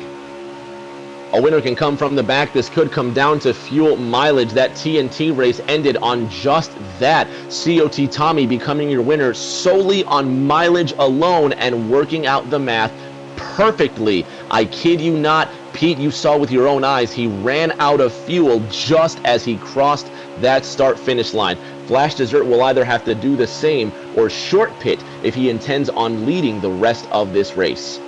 Yep, now everybody out there in chat, thank you. I would definitely want to thank all of y'all for coming out, hanging out, chatting it up. You see that scroll going across the bottom about winning a Chase Elliott All-Star Win diecast that actually glows just like the real card did during Chase Elliott's victory. That PayPal link that I just put down there, I think it's one entry for $5 or 3 entries for $10. I could be wrong on that. It's all to assist in pediatric cancer research. Anybody out there that knows More Than a Cape, or if you go to morethan-a-cape.org to find out more information, he's got the car on order. He's raffling off this car to gain more and more into that research. So if you can, please go on out, buy yourself a raffle ticket, or 10 or 20, who knows. Please be generous. And man, I'd love that car for myself. I definitely plan on putting in a couple entries, although I'm not 100% sure if I'm eligible. I'll have to check on Cape with that. But Rick, these guys going into 3 and 4 yet again, that 8 car continues to guide them all the way around. 23 laps to go this time by, Pete. So far, the 8 of Flash Dessert has been steady at the front, with the 12 of Phenomenal in second, the 3 of Skater in third, Jinx in fourth, Ford Tough fifth, and Iceman sixth. So since the most recent pass for the lead, the running order has not changed. Less than 15 laps of fuel mileage left in these race cars now, with 22.5 laps remaining. No one's going to be able to save 7.5 laps. Now the question is not if, but when do these drivers pit, and Pete, with whom? I would bet my bottom dollar that the 12, 6, and 17 all come down pit road at the same time.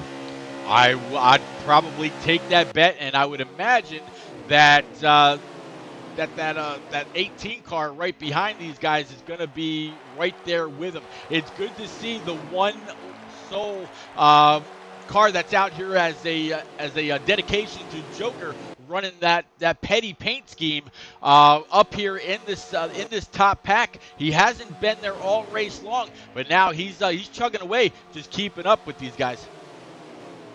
The 8 of Flash Dessert chugging away, still leading that fast train down the Daytona Superstretch, with the 12 of Phenomenal behind him. You saw they shot up to the high side, and the 8 of Flash Dessert played the block beautifully. He maintains that lead, but now the 12 and the 17 snuck into second and third. But look at the 8 of Flash, still not going down low, maintaining that high side, and he's staying on the outside, 2 by 2, 3 rows deep for the lead at Daytona, 21 laps left.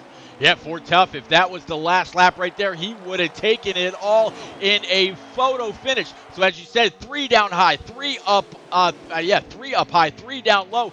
Now we got 5 down low. 8 car is the lonely car out on that high side. But Rick, they got racy there for a second. I think that could have been a little bit of a test. And I think the 3 car, I believe, or that might be the 88, not 100% sure. He just dipped down below that yellow line. I think his fuel window might have just come.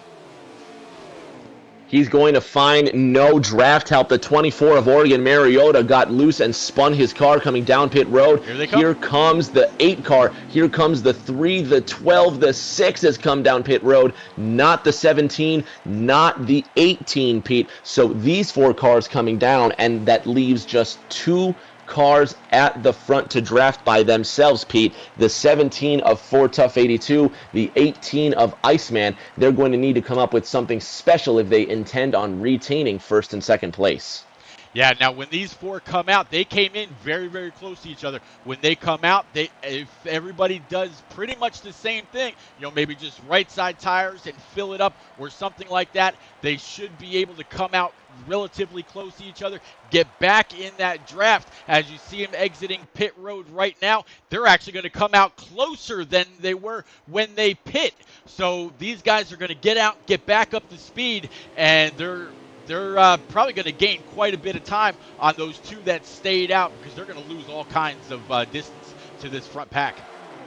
Those 4 that came down pit road still haven't linked together. There goes the 6 of Jinx Frenic. You saw he got loose, almost losing his race car coming out of pit road. Now you have Ford Camaro, Jinx, Jinx in the 6, Flash in the 8, Phenomenal in the 12, and that 3 car being piloted by Nautical Skater. We'll see how these 4 draft together after never having drafted in today's race so far. The 6 and the 12 can link. Can the 3 and the 8 get together? And can those 4 cars now be faster than the 2 leaders up front, the 17 of Ford and the 18 of Iceman? So many questions to be answered, Pete, and less than 20 laps before we find the solution.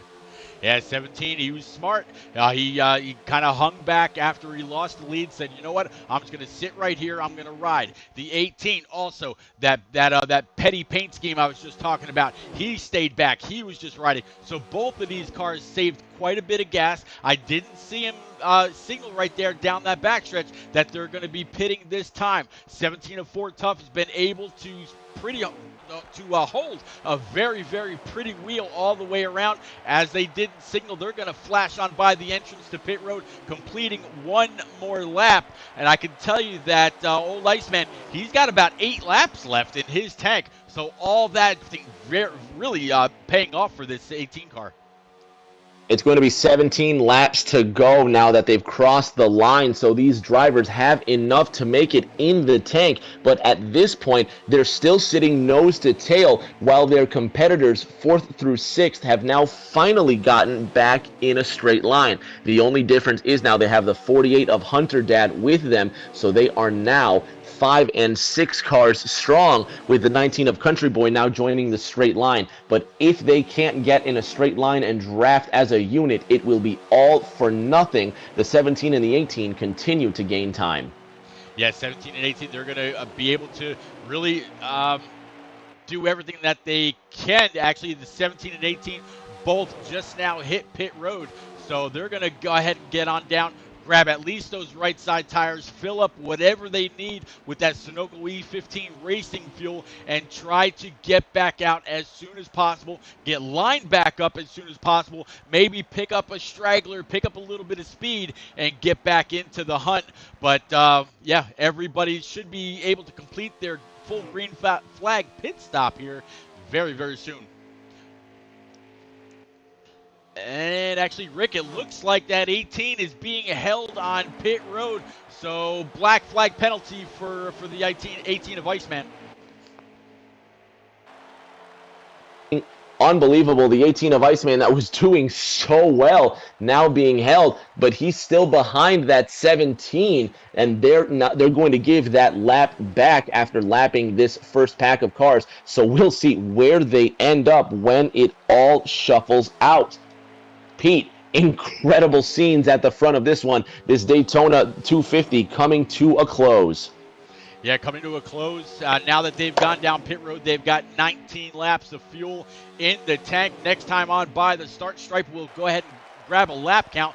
You could definitely tell as that 18 and 17 got, their doors blown off as the lead pack went on by. The 6 of Jinx Frenic now back in the lead, 12 right behind him, 3, all these guys, swerving like Irvin off of that apron.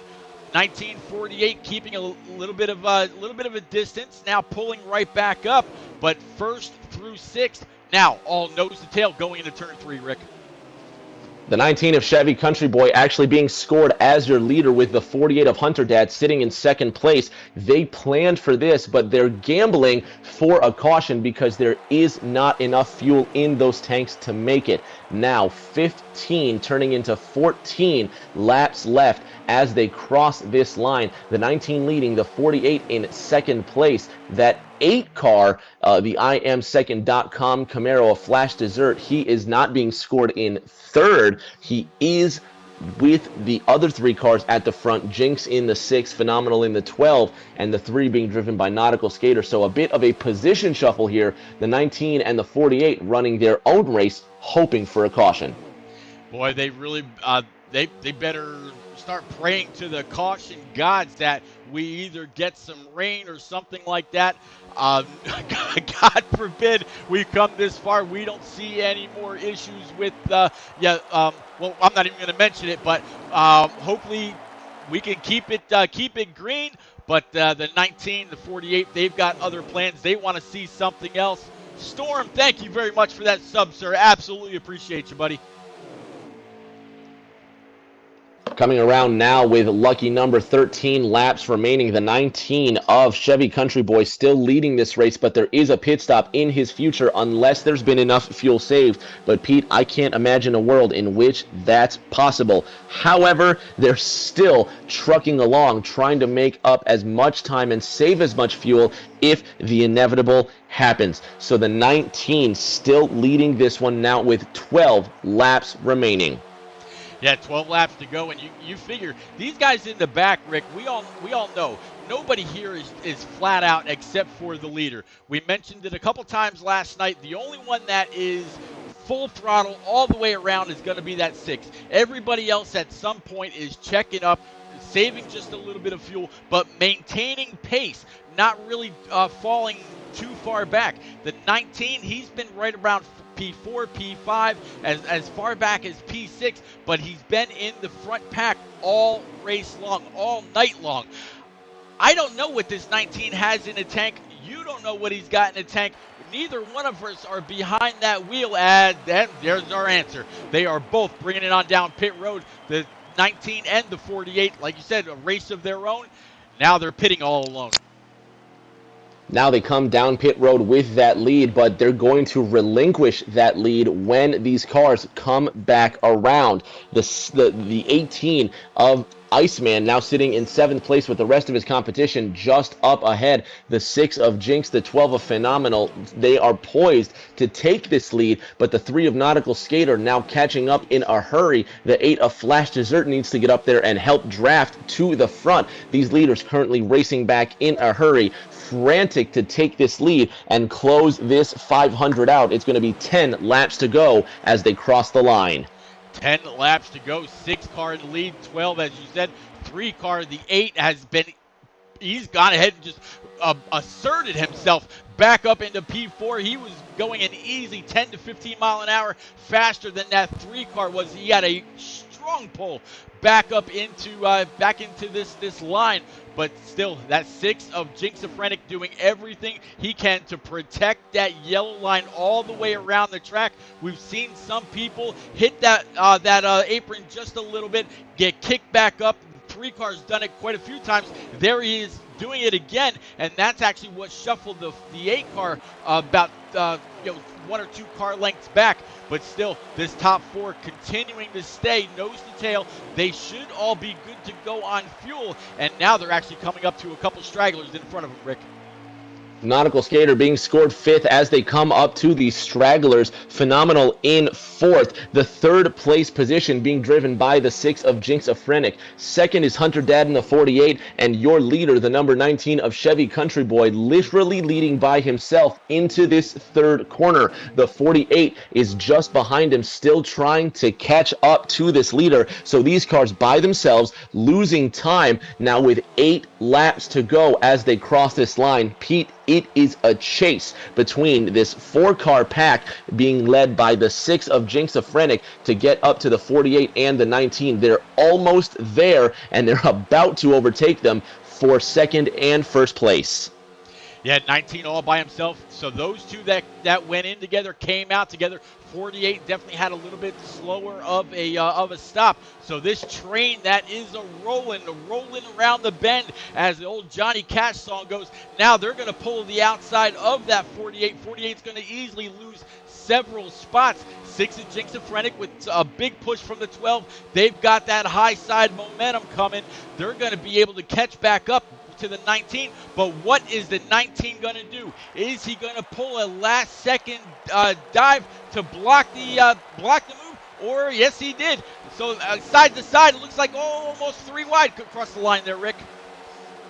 Almost 3 wide crossing the line. New leader, car number 6, Jinx Afrenic, with his partner in crime, the Ford Mustang, the number 12 Peak Menards car being driven by Phenomenal. Now the 19 of Chevy Country Boy in the Bass Pro Camry in third. Fourth being occupied by the 8 of Flash Dessert. Fifth is Hunter Dad. Sixth at the back of the line is the number 3 of Nautical Skater. The 48 of Hunter Dad looking to the outside, but there's not going to be enough help. And now, Pete, it's going to take a 3-car army to overtake these 2 Mustangs that have led the majority of this race. As they cross this line, Pete, there's going to be just 6 laps remaining. 6 laps remaining, 6 car to the front. Is that a lucky omen for that 6? We'll have to see. Now, Rick, about 10 or 12 laps ago, we saw a great battle of 2x2, 3 rows deep. We've got the same players up here right now. Are they going to try to pull that off again to see who can win a drag race off of turn 4? 48's going to try to dip out to the outside again. This time he's got some help. He's got the 3. He's got the 48. We got 3 cars up high, 3 cars down low. I don't think they had the momentum right there, so they're going to pull back inside. But they had kind of the right idea of where to do it, but they got to try it coming off the corner rather than going in. Now 5 more laps to go at Daytona to win the inaugural Shake and Bake season opener. The 6 of Jinx still leading, the 12 of Phenomenal holding tough in second place. Flash Dessert in third with his RCR teammate Nautical Skater in fourth. They're going to try a move on the outside this time by, but as the leaders snake down the backstretch and come up to lap traffic, it's going to be a question of what will the lap car do? What will the leaders do? With 4 to go this time by, it's going to take a move on the outside. It's possible, but it's only been done twice today, Pete. Yeah, twice today, and they did it the perfect, well, a little bit of a block there between the 8 and the 3. Sent the 3 to the infield, did not get force pit. Great job, great heads up, great track awareness by that 48 to dodge and allow that 3 car to come back up without getting collected. They're all going to be able to stay in draft. Everybody's still chasing the 6. The 6 of Jinx Afrenic leading this race, the 12 of Phenomenal right behind him, and it's been a phenomenal drive. Hopefully we don't jinx these drivers as they come down this backstretch with 3.5 laps remaining. Flash Dessert in the 8 has been more than just a flash in the pan. The I Am second car was at the front of this race, leading in first for quite some time. The number 3 Dow Cleanup Camaro sitting in fourth is looking to clean up these positions and take home the win, but he doesn't have an ally in the 48 being driven by Hunter Dad. The 19 of Chevy Country Boy is being a little more rock and roll in that Bass Pro car sitting at the tail end of this one. Now 4 to go, Pete. How will these drivers come home? However they come home, they're going to have to figure out a way to get past these 2 Fords that have shown a lot of domination tonight, Rick. You got the 8 car, you got the 3 car. So you got Ford Mustang, Chevy Camaro, and then another, looks like Ford sitting back there in Nope, it's going to be the 48 Ally Hendrick Motorsports entry of Camaro. But it looks like that 24 Hertz machine, he's just going to pull on down pit road or pull on down the apron and just get out of the way for these leaders, going to let them settle it amongst themselves. Did not want to play any kind of help or hindrance there, just let them race. It'll be 2 laps to go the next time. Sorry, the white flag will be in the air. It's now 2 laps to go as they come down this backstretch. 1.5 laps left. The 6 of Jinx leading this race. He's led the most laps so far. Will he lead the most important one of all? The 12 of Phenomenal looking to the inside, but just not enough daylight to make the move into the 3rd corner. There goes the 3 of Nautical Skater. Slams down on the apron, slides up the racetrack, and he has lost the draft of the top 3. 6, 12, 8 out of the 4th corner with 2.5 miles left in this race. 2.5 miles. White flag is in the air. 6 of Jinx Afrenic, the 12 of Phenomenal, and the 8 car. This pack that was 6 or 7 cars now cut down to 3. The apron has not played well with others. The server had a slight issue earlier, able to persevere. 10 cars on track. Middle of the back straightaway. Rick, is anybody going to have anything for the 6 going into 3 and 4? It is all your call, sir. 6, 12, 8 into 3. Jinxophrenic leading the inaugural Turn 3 final corners of the Shake and Bake Racing League. Out of turn number 4, the 6 looks left, the 12 looks right. It's going to be a drag race to the line. 12 on the high side, 6 to the inside, and Jinxophrenic wins the inaugural Daytona 250 for the Shake and Bake Racing League. Congratulations to Jinxophrenic, the 12 of Phenomenal, and the 8 able to get it all done, coming home P1, P2, and P3. Those are the guys that we're going to talk to in just a few moments when they get done with their cool-down lap. That 6 is going to do a quick burnout, come up, and we're going to talk to every single one of them, guys.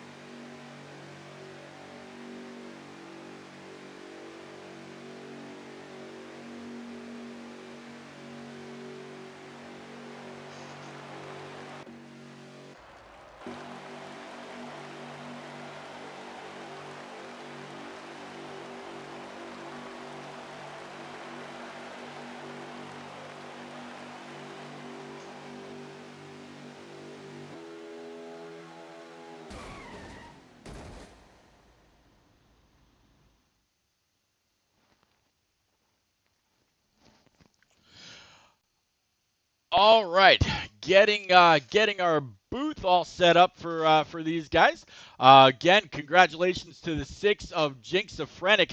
Flash Dessert. I tell you, that 8 car, he wanted set there, Rick. He'd rather take that old sponsorship on the quarter panels of that rather than third, but still a great showing by everybody here tonight. Way to really fight through. Whole lot of great draft work. Definitely saw some great 2, sometimes almost 3 wide, but with a smaller field like what we saw tonight, just under initially 15 cars until that server showed its ugly head. We lost about 3 or 4 cars. Still great racing for a pretty small field.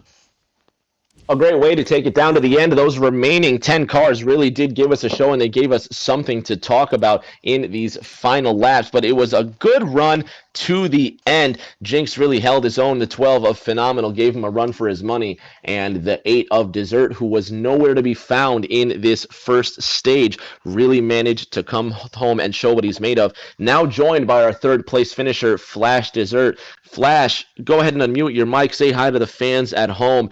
What a good run there. Way to get the third step on the podium there.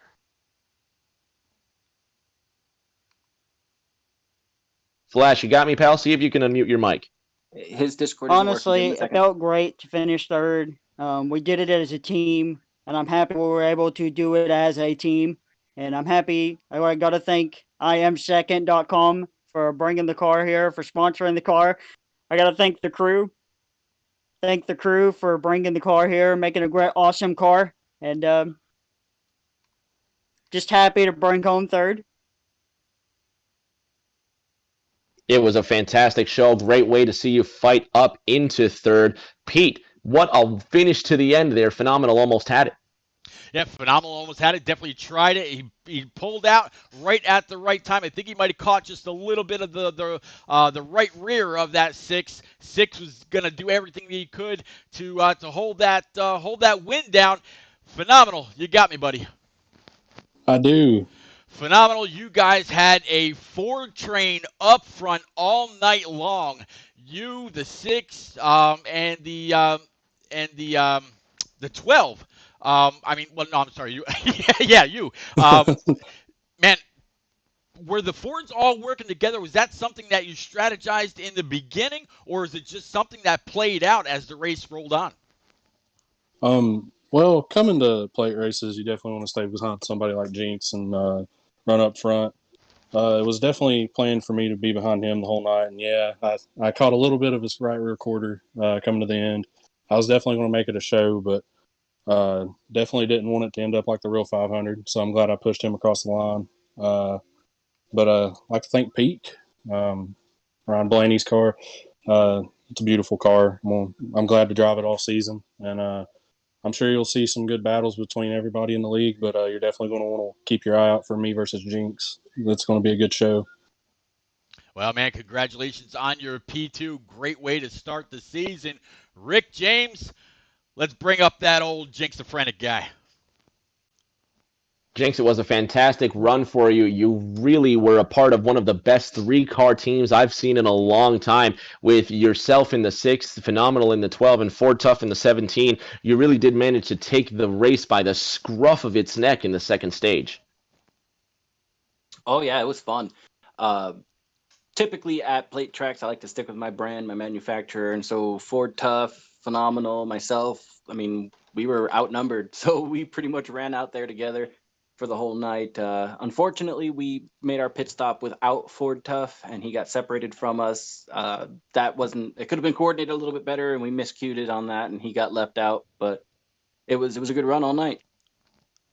It absolutely was. Pete, I would say that the 6 of Jinx really did put in a shift, and it was some strong defensive driving at the end. Absolutely. You know, he put every bit of his equipment to work and able to grab it. He's going to start the season off very, very strong. Max points.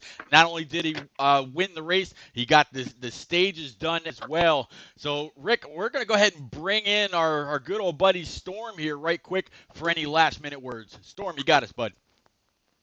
Yes, sir. Man, what a spectacular show these guys put on. A lot cleaner than I thought they were going to be honest. But, man, they proved me wrong. I loved it. It was an amazing show all around. Well, Rick, I couldn't agree with him more. And, buddy, I am completely glad that you decided to come along for the race. You actually forfeit, calling a race for your home team, TNT, as they raced it out against NAOR tonight. I'm glad you did. We definitely got to see a great show. I know me and you are going to be working quite a bit more as the season progresses, but we got your Twitter up there at I'm Rick James 36. Where else can these guys find you? They can find me at I'm Rick James 36 on Twitter. They can also find me on Twitch, twitch.tv/I'm Rick James 36. But Pete, I'm just one half of the phenomenal team that we've built together in this broadcast booth. And for me, there is no more exciting race than the next one I get to call. Where can the fans find yourself? Well, they're going to be able to find me. The next stream I think I've got might be, and it might be with you, on Monday night, the Outcast Racing Group. We might actually be calling that race from Darlington. Not 100% sure on that, but for certain, Tuesday night, we've got the NNR versus ENEA Fast Family League Showdown right from Daytona. We'll definitely be able to come on up, hang out with us. We've got this the diecast raffle that'll still be going on then. If you haven't seen that down there and you haven't seen the link in chat, I can put it up one more time. But as always, I'm Repeat 1975 on Twitter, twitch.tv/Repeat1975 right here on Twitch. Of course, on Facebook, I am all over the place, trying to do everything I can to get this out there and having a blast doing it. Definitely want to thank you one time for everybody out there that followed and subbed throughout the night. One more time, rest easy, please. GRM Joker, you are absolutely missed. And from everybody here at Shake and Bake Racing League, we just want to say good night and hope you enjoyed the show.